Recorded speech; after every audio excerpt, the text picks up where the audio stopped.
Bonjour à tous et ravi de vous retrouver pour cette nouvelle édition de votre magazine Éco-Débat, magazine consacré au décryptage de l'actualité économique du continent. Aujourd'hui, on s'intéresse à un secteur encore inexploité ou plutôt sous-exploité en Afrique, l'industrie des jeux vidéo. On entendait il y a quelques semaines le patron de Bolloré expliquer son projet de se retirer du secteur logistique en Afrique.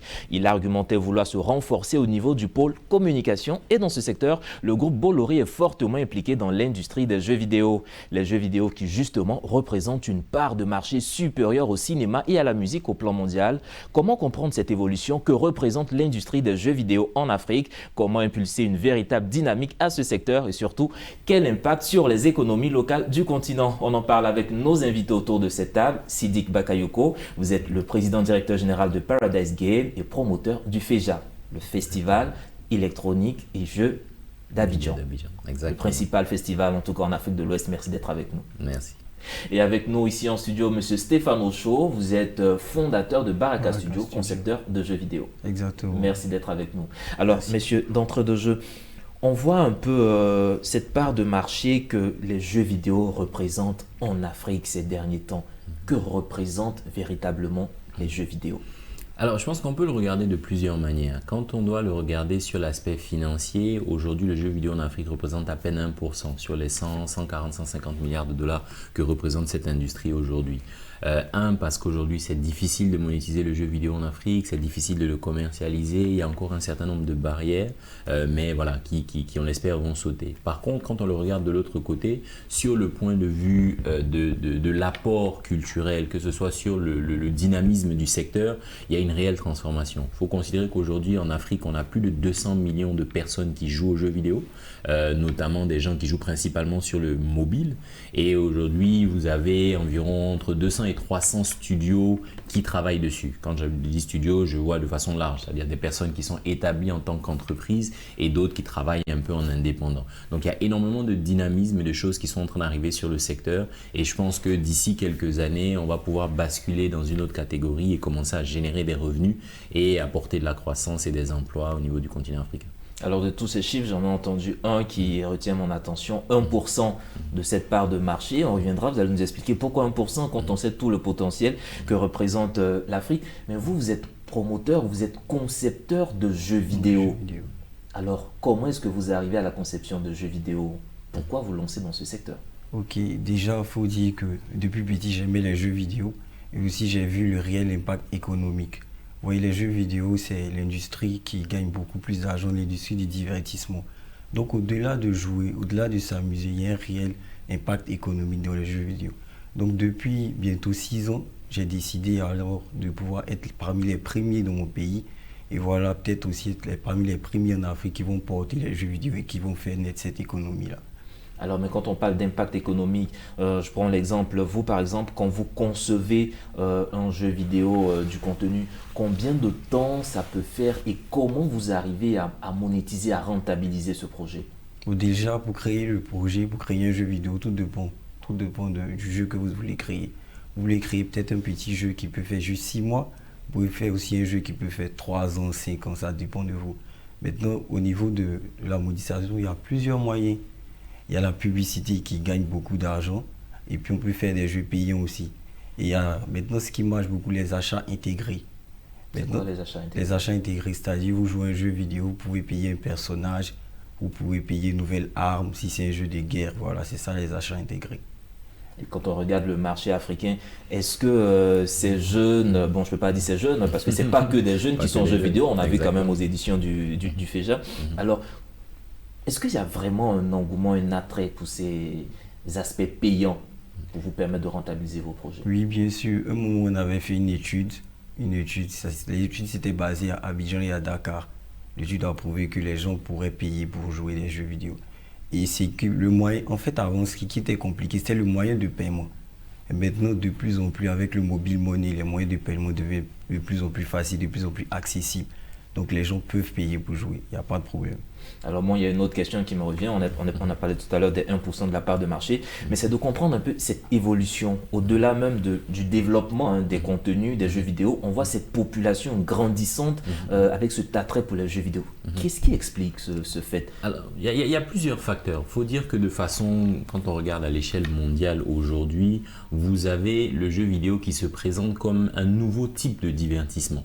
Les jeunes aujourd'hui, ils naissent dans les nouvelles technologies, donc ils sont déjà très à l'aise avec l'utilisation de leur téléphone portable, de l'écran, et ils sont aujourd'hui en train de switcher pour commencer à vouloir accéder à du contenu quand ils veulent, comme ils veulent. Et donc aujourd'hui, le divertissement traditionnel, c'est-à-dire à la télé où on a une succession de films, ça ne les intéresse plus parce qu'ils veulent pouvoir faire ce qu'ils veulent à un moment donné. Et aujourd'hui, le jeu vidéo coche plusieurs cases parce que 1, on peut s'amuser, 2, on peut apprendre, que ce soit de l'anglais ou alors développer un certain nombre de compétences, la résilience, l'esprit de logique, etc. Donc il y a plein de choses qui viennent avec le jeu vidéo. Donc je pense que ce sont certains de ces éléments-là qui font qu'aujourd'hui la jeunesse africaine ou mondiale s'intéresse de plus en plus aux jeux vidéo. Et on parlait de jeunesse aujourd'hui, le jeu vidéo, je pense qu'en Europe, on est autour de 40 ans la moyenne d'âge. Donc ça veut dire que vous avez des hommes et des femmes qui jouent aux jeux vidéo malgré le fait qu'ils n'ont plus 15 ou 16 ans. Donc c'est vraiment une réelle transformation. Et ce qu'il faut comprendre dedans, c'est que le jeu vidéo peut être segmenté.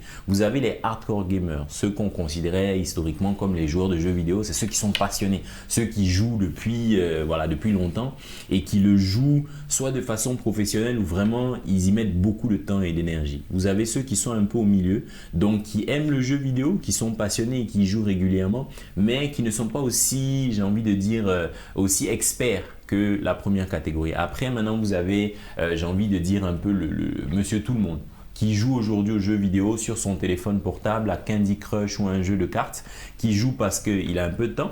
Donc, il veut pouvoir passer 30 minutes, 1 heure dans les transports, avoir quelque chose à faire. Et donc, aujourd'hui, c'est vraiment sur ce créneau-là qu'on voit une réelle augmentation en termes de nombre de personnes qui jouent. Et c'est là qu'il y a un avantage, surtout pour les développeurs locaux. Parce que voilà, ce sont des jeux qui ne sont pas très compliqués, autour desquels il faut une logique simple, mais quelque chose qui est intéressant, qui est fun. Et donc, on n'est pas obligé forcément d'aller investir des centaines de millions d'euros dans du développement de jeux. Parce que voilà, il y a un marché qui est à la recherche de ces petits jeux faciles, mais qui font passer le temps. Alors, dans tout ce que vous avez dit, je retiens encore quelque chose. Vous avez parlé de joueurs professionnels. On va revenir au côté business. Mais véritablement, jouer de manière professionnelle aux jeux vidéo, on va le dire, si vous me permettez cette expression. Comment est-ce qu'on peut devenir professionnel et qu'est-ce que ça peut rapporter? Alors déjà, qu'est-ce que ça peut rapporter? Pour vous donner un exemple, il y a eu une compétition il y a 1 an ou 2 où un jeune de 14 ans a gagné près de 2 milliards de francs CFA en jouant à un seul jeu vidéo. Donc ça veut dire qu'aujourd'hui, ça commence à devenir des sommes folles. 2 milliards de francs CFA, en Côte d'Ivoire? Exact. Non, pas en Côte d'Ivoire. C'était en millions d'euros, mais bon voilà, on l'a traduit en francs CFA. C'est juste un exemple pour dire qu'on commence à avoir des gens qui aujourd'hui gagnent ce que certaines personnes ne gagneront pas pendant toute une vie. Pourquoi? Juste en jouant aux jeux vidéo. Donc c'est vraiment un réel changement qui est en train de s'opérer. Et comment est-ce qu'on devient fort ou comment est-ce qu'on peut arriver à ces niveaux-là? C'est l'apprentissage, j'ai envie de dire, c'est la pratique. Donc aujourd'hui, vous avez des jeunes qui commencent à jouer depuis qu'ils ont 8-10 ans. Certains commencent à jouer beaucoup plus tard, mais ils vont passer 5 heures par jour, ils vont passer 7 heures par jour, 10 heures par jour à professionnaliser leur jeu, à être les meilleurs à leur jeu, à avoir une rapidité d'exécution au niveau du mouvement des doigts, à comprendre les enjeux, à comprendre comment est-ce que le jeu fonctionne, à anticiper. Voilà. Donc aujourd'hui, c'est... Permettez-moi de vous couper la parole à ce sujet-là. Pour quelqu'un qui doit arriver à ce stade, est-ce à dire comme un joueur de football professionnel, il va bénéficier d'un entraînement particulier, d'un coach? C'est tout ça la professionnalisation? Tout à fait. Vous avez des joueurs qui sont nés forts, même en football, qui ont ce talent-là, qui ont ce don. Certains vont parler de Messi ou autres, mais voilà. Il y a des gens comme ça qui naissent avec un talent, mais qui à un moment donné ont forcément besoin d'un encadrement à la fin. Il y en a d'autres qui eux sont peut-être pas forts. On parle de Cristiano Ronaldo, qui eux vont par contre s'entraîner tous les jours. Au bout de 10-15 ans, vont devenir aussi forts que certains qui étaient doués. Donc c'est possible aux jeux vidéo aussi, c'est la même chose. Alors, possible aux jeux vidéo, vous, quand vous concevez vos jeux, je reviens à vous, je ne peux pas vous laisser parce qu'il y a encore une question qui me trotte, mais je vais revenir. Quand vous concevez vos jeux vidéo, on voit un peu des jeux qui nous viennent du Japon, des États-Unis d'Amérique. Quelle est la particularité des jeux typiquement africains, conçus avec cette identité africaine? Et puis, est-ce que ça arrive à se vendre sur le plan international? Il faut dire que depuis un certain moment, les jeux africains sont plébiscités parce qu'on a vu beaucoup d'histoires japonaises, on a vu beaucoup d'histoires européennes. On a joué dans les villes du Japon, on a joué à New York. Mais aujourd'hui, avec ce que nous on propose, vous pourrez jouer par exemple à Abidjan, vous pourrez vous promener à Yopougon. C'est du jamais vu. C'est-à-dire ça attire ce qu'on montre avec nos sonorités aussi qui sont dans les jeux vidéo. Donc voilà, on pense que ce qu'on propose, c'est inédit, c'est à voir. Donc, est-ce que vous arrivez à vous imposer sur le plan international? Je n'ai pas beaucoup de noms de jeux vidéo au plan international, mais est-ce que vous arrivez à vous imposer, à concurrencer un jeu américain, un jeu japonais? On est arrivé à ce stade où il y a encore du travail à faire. Il y a encore du travail à faire, mais il y a quelques devanciers qui sont à ce niveau.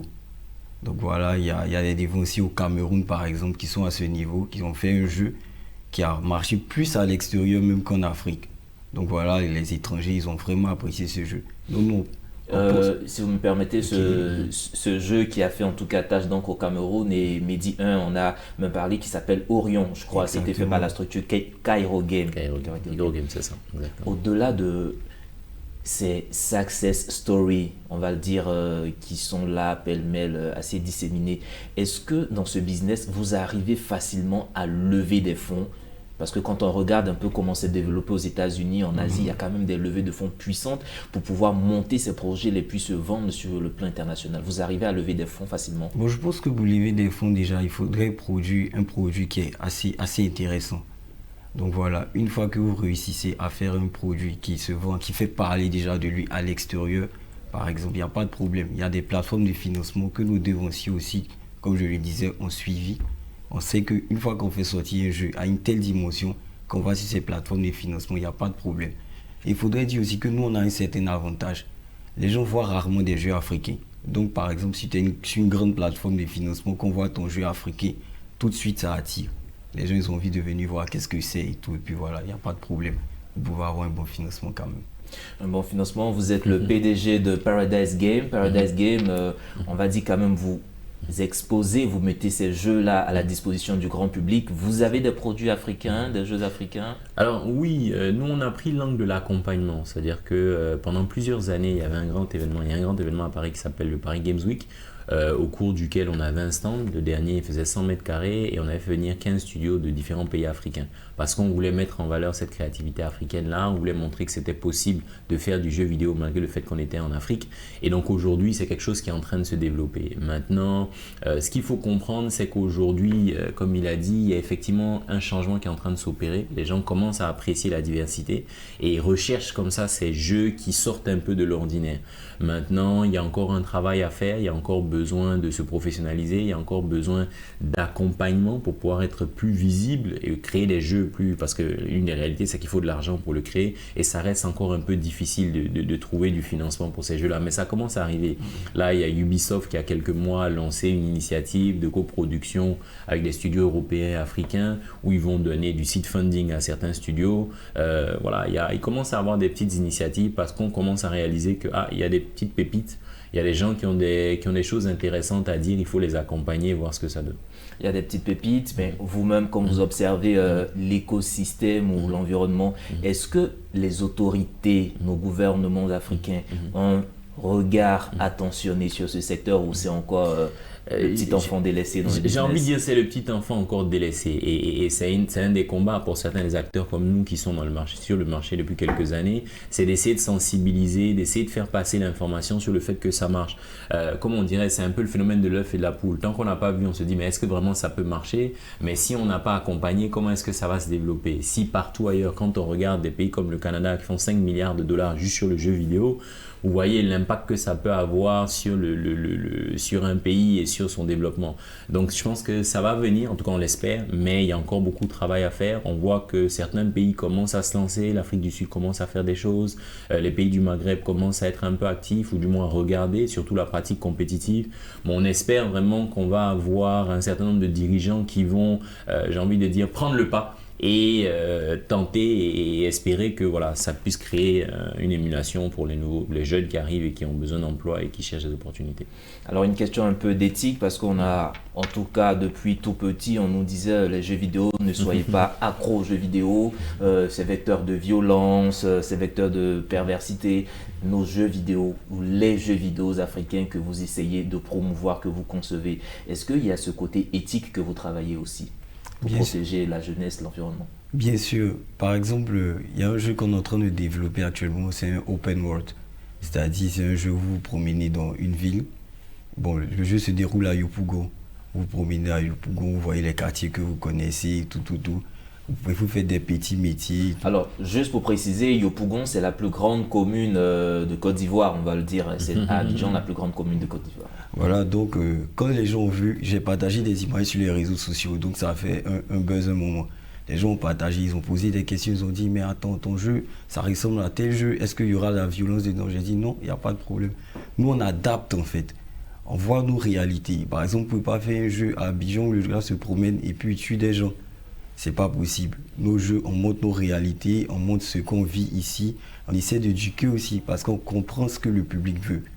Voilà, donc c'est un peu ça. Nos jeux, il n'y a pas de problème, il n'y a pas de violence. Ça éduque même, au contraire. Et aujourd'hui, est-ce que les jeux vidéo sont véritablement, je veux dire, en Afrique, accessibles à tout le monde? Parce qu'on voit, il faut tel matériel, tel équipement, je peux donner tel à sa PS4, tel à sa Xbox, qui ne sont pas encore du coup de tout le monde. Est-ce que ces jeux vidéo sont accessibles pour vous permettre de... Alors, on est dans une grosse phase de transition. Historiquement, les jeux vidéo, effectivement, c'était sur des PC ou des consoles, où donc il fallait l'équipement physique, donc il fallait que ça vienne de fournisseurs en Europe ou aux Émirats et autres. Mais aujourd'hui, on est en train de transitionner et de plus en plus de gens commencent à jouer aux jeux vidéo sur le mobile. Plus de 50% des revenus du jeu vidéo sont générés sur le mobile. Et en Afrique, on est en train de suivre un peu, j'ai envie de dire, cette lancée-là. Donc aujourd'hui, de plus en plus de gens commencent à jouer sur leur téléphone. Avec tout l'effort qui a été fait depuis les 10 années sur la connectivité, la baisse du coût d'acquisition des téléphones portables, on commence à avoir quelque chose d'assez intéressant, c'est que les gens peuvent jouer aujourd'hui avec des smartphones de 100 $ ou moins et c'est accessible, et surtout avec le digital aujourd'hui on peut payer à distance, et honnêtement c'est quand même je pense que ça va faire un gros plus et on va avoir une grosse transformation, surtout sur le continent africain. Alors vous déjà, vous êtes prêt à cette transmutation, on va dire, passer de ces équipements assez onéreux au digital, au mobile? Oui, bien sûr, parce que moi, c'est grâce au mobile que j'ai commencé à développer des jeux vidéo. J'ai vu l'apport que ça pouvait faire. Parce que quand vous commencez en indépendant, vous ne pouvez pas faire un jeu pour vendre sur PlayStation, ou bien sur Xbox, ou bien pour vendre sur PC. C'est assez difficile. Donc le mobile est venu un peu pour aider les indépendants. C'est une grande chance. En plus, en Afrique ici, les gens jouent beaucoup sur mobile. Parce que tout le monde a un téléphone mobile. Donc le mobile, vraiment, c'est assez bien pour les jeux vidéo. Et j'ai envie de dire aussi, maintenant, les mobiles sont assez performants. Le jeu que vous jouez sur PlayStation 4, vous pouvez l'avoir sur votre téléphone. Alors, justement, permettez-moi de poser cette question, parce qu'on voit souvent, et ça je le dis, au cinéma, généralement, quelqu'un, un cinéaste ou un scénariste fait sortir un petit projet d'un court-métrage, et puis, boum, effet de buzz ou autre, Hollywood décide de venir racheter ce produit. Au niveau des contenus de jeux vidéo, est-ce qu'il y est arrivé, il y a des exemples de quelqu'un qui a lancé son jeu vidéo qui a été racheté par une major? Il y a des exemples en Afrique. Orion, par exemple, a vendu la licence pour en faire un dessin animé. Bon, là, aujourd'hui, je crois qu'eux-mêmes travaillent un peu dessus, mais je sais qu'il y avait un studio américain qui voulait racheter les droits dessus. Donc, ça commence, ça reste encore, j'ai envie de dire, early stage, mais il y a de plus en plus de discussions autour. Et je pense que c'est un peu l'effet Wakanda avec le film qu'il y a eu. On commence à réaliser que la culture africaine peut être intéressante. Ça peut être un marché porteur qui intéresse au-delà des Africains. Donc là, forcément, la grosse machine se met en route. Et donc, beaucoup des gros studios commencent à se dire aujourd'hui, OK, qu'est-ce qu'on peut faire? Parce qu'à la fin de la journée, ils regardent en termes de potentiel. Est-ce qu'on peut générer du revenu? Si oui, comment? Et puis on y va. Donc je pense qu'aujourd'hui, l'Afrique montre un nouveau visage. Les gens commencent à s'intéresser aux thématiques, aux histoires, à la culture du continent. Donc aujourd'hui, tout ce qui peut intéresser, tant que ça peut marcher, va forcément attirer les majors. Maintenant, ça veut dire qu'au niveau des créateurs de contenu, il faut monter en compétences et arriver à avoir des productions d'un certain niveau pour être sûr de pouvoir les vendre à un bon prix. Et à ce niveau, est-ce que vraiment vous essayez de faire du lobbying, en tout cas une petite pression au niveau des autorités pour permettre d'encadrer ce secteur? On parle de manque d'emploi pour la jeunesse et autres, attirer des jeunes dans le cadre de la programmation des contenus de jeux vidéo, puisqu'on sait que c'est un marché d'avenir en Afrique. Bon, moi déjà, pour ma petite part, ce que j'ai envie de faire, c'est susciter l'engouement. C'est-à-dire en allant vers des écoles, apprendre un peu. Parce que je pense qu'actuellement, les gens ne savent pas encore, ils n'ont pas beaucoup d'informations sur le secteur. Ils ne savent pas qu'est-ce qu'on peut gagner en créant des jeux vidéo. Donc en allant vers peut-être des écoles qui vont commencer à apprendre, plus se documenter là-dessus, je pense qu'on va attirer nous-mêmes les autorités, qui vont voir qu'on est en train de faire bouger les choses et puis eux, ils vont venir vers nous. Et il faut combien de temps pour une formation dans ce sens, pour commencer à développer des jeux? Bon, je dirais ça dépend. Si déjà vous êtes à un niveau informatique, je dirais 6 mois, ça va. Mais si vous commencez dans l'informatique, je dirais peut-être 1 an comme ça. Et vous saurez maintenant commencer à faire bouger vos personnages, commencer à créer des modèles 3D et tout. Un secteur en tout cas que nos autorités devraient regarder. Alors permettez-moi de revenir encore vers vous. On a parlé tout à l'heure des joueurs professionnels. C'est quand même une manne assez importante qui rentre. Est-ce qu'il y a des joueurs qui sont sponsorisés, si on peut le dire, c'est-à-dire qui sont arrivés à un certain niveau, que des marques viennent s'afficher sur eux? Oui, je vais prendre les 2 exemples à l'étranger. Ici, à l'étranger, c'est très commun. Aujourd'hui, vous avez énormément de joueurs professionnels qui aujourd'hui gagnent leur vie, donc ils reçoivent un salaire chaque mois parce qu'ils vont jouer aux jeux vidéo. Et maintenant, chaque fois qu'ils vont à une grosse compétition et qu'ils gagnent de l'argent, ça leur fait beaucoup de revenus. Il y en a qui ont plusieurs millions d'euros aujourd'hui. Donc ça veut dire que ça fonctionne et ça marche. En Afrique, c'est un peu plus lent. Il y a quelques exemples, notamment en Afrique du Sud, notamment au Kenya. En Côte d'Ivoire, il y en a un seul de ce que je sais. C'est un jeune qui joue depuis plusieurs années, qui s'appelle Zerdan, qui joue très bien et qui a réussi à attirer une marque locale qui fait des pizzas, qui a décidé d'associer son image à ce joueur-là. Et voilà, donc c'est un partenariat gagnant-gagnant parce que ça fait de la visibilité pour la marque. Pour le joueur, ça lui garantit d'avoir un revenu et donc de pouvoir se concentrer sur son jeu et de devenir le meilleur sur son jeu pour pouvoir gagner. Et il a gagné à plusieurs compétitions locales ou même sous-régionales comme le FEJA. Donc voilà, donc ça veut dire que ça peut fonctionner. Maintenant, malheureusement, toujours le phénomène de l'œuf et la poule. Beaucoup attendent de voir d'abord ce que ça va donner avant d'investir. Là où c'est maintenant qu'il faut investir pour que demain, ils aient une place de choix dans l'écosystème. Alors quand on parle de professionnels, je m'attends à une grande compétition. Quand on sait que les jeux vidéo, c'est en 2 personnes, 3 personnes dans une salle, à la maison. Comment est-ce que le joueur professionnel, je vais essayer de comprendre, est-ce qu'il y a des compétitions qui peuvent être suivies comme un match de football, par exemple, en 2 personnes? Oui, alors je donnais peut-être l'exemple de League of Legends. Il y a quelques années, c'est un jeu vidéo qui se joue sur PC. Lors de la grande finale, il y a eu plus de monde qui regardait la finale de ce jeu-là que de personnes qui regardent la finale de la NBA. Donc c'est pour vous dire qu'aujourd'hui, c'est complètement en train de changer la donne.